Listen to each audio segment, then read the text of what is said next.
alloy. The stacks are the heart of the bloom box. Put 64 of them together, and you get something big enough to power, say, a Starbucks. So this is it? KR offered to give me a sneak peek inside the bloom box. Nobody has seen this before. Are you going to let me look inside? Absolutely. Okay. Why not? This is, So, go ahead. here we go. Okay.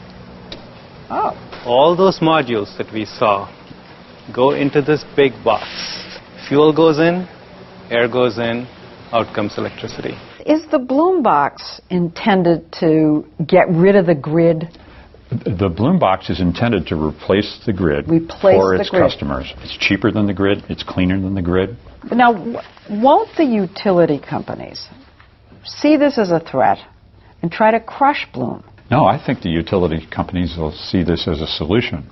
All they need to do is buy bloom boxes, put them in the substation or the neighborhood, and sell that electricity. And They'll buy these boxes? They buy nuclear power plants.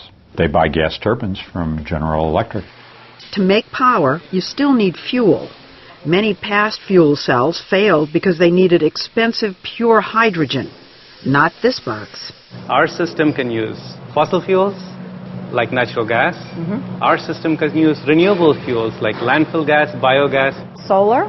We can use solar. You know, it's very difficult for us to come in here and make an evaluation. How are we supposed to know whether what you're saying is true? Why didn't we talk to our first customers? He already has customers. 20 large, well-known companies have quietly bought and are testing bloom boxes in California. Like FedEx. We were at their hub in Oakland the day Bloom installed their boxes, each one costing $700,000 to $800,000. One reason the companies have signed up is that in California, 20% of the cost is subsidized by the state, and there's a 30% federal tax break because it's a green technology. In other words, the price is cut in half. We have FedEx, we have Walmart.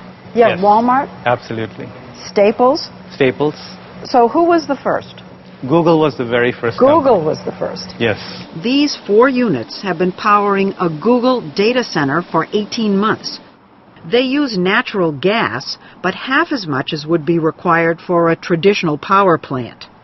KR told us that 3 weeks in at Google, suddenly one of the boxes just stopped. Your heart just drops. Did you panic? For a short while? Yes.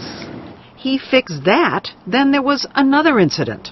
The air filters clog up and air is not coming into the system because the highway is kicking dirt. You just flip the system around and the problem is gone. Another company that's bought and is testing the bloom box so KR can work out the kinks is eBay. Its boxes are on the lawn in the middle of its campus in San Jose. These things fuel almost 15% of the power on this campus.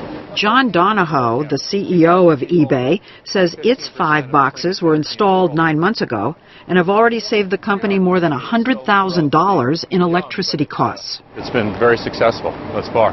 They've done what they said they would do. eBay's boxes run on biogas made from landfill waste, so they're carbon neutral.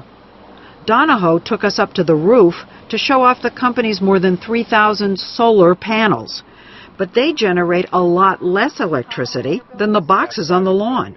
So this on 5 buildings, acres and acres and acres. Yes, the footprint for Bloom is much more efficient. When you average it over 7 days a week, 24 hours a day, the Bloom box puts out 5 times as much power that we can actually use. But not everyone is convinced that even if the technology works, Bloom, that now makes 1 box a day, will ever be able to be as big as its backers say. Going from a few to mass manufacturing is going to be tough. And then making them so people won't run away at the price tag. You know, it needs to be cheaper than solar. It needs to be cheaper than wind. What if he can get the price way down? He claims he can. And if he can, the problem is then GE and Siemens and other conglomerates probably can do the same thing. I mean, they have fuel cell patents. They have research teams that have looked at this. What do you think the chances are that in 10 plus years, you and I will each have a bloom box in our basements? 20%. But it's going to say GE. Companies that you have bet on, Yes. they haven't all succeeded. Right. I have some famous failures. You have some very famous failures. Yes. This is perhaps the most famous one of all. Dorr is praying that Bloom is not the next Segway, as he and KR get ready for the company's official launch this Wednesday. They're pulling out all the stops, including high-profile endorsements. I have seen the technology at work. Yes, that's former Secretary of State Colin Powell. He joined Bloom's board of directors last year.